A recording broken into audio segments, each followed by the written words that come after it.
Here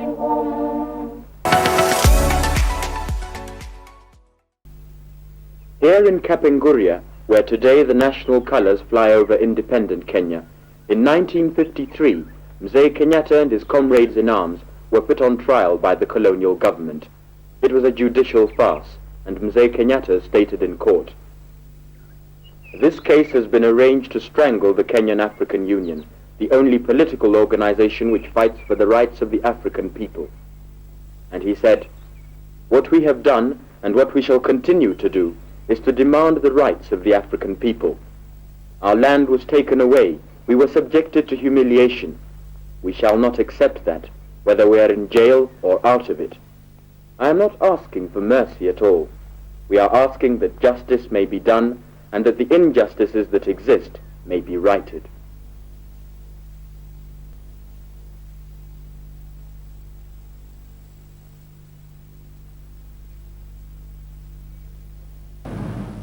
Will you press for the release of Jomo Kenyatta?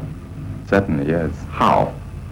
Again, by intensifying our efforts and more pressure on the British government and also the Kenya government, and using whatever influences we have gained from this present constitution for further efforts to secure his release.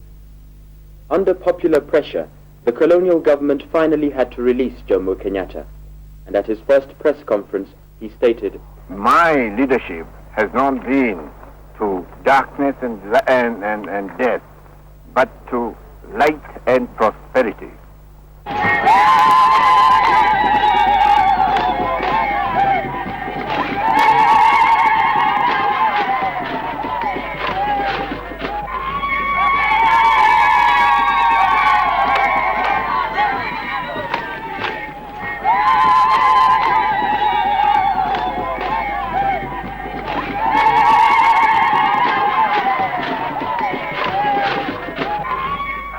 Over those 10 years, things had changed in Kenya, but Mzee's role as leader and teacher of his people had not. He continued to speak of the struggle that was still to come, and he chose the slow but sure path of non-violence to regain freedom.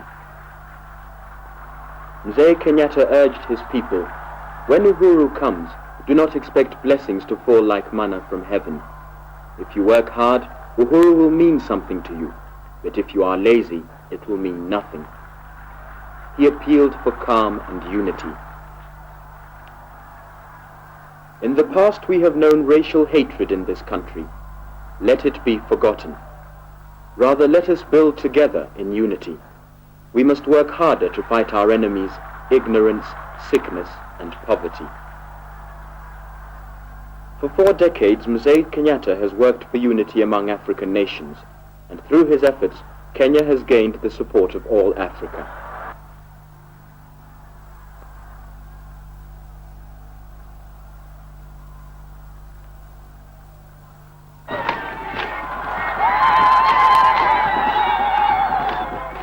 Africa was no longer without influence in the world, a world which was becoming increasingly aware of the plight of colonial peoples in Africa.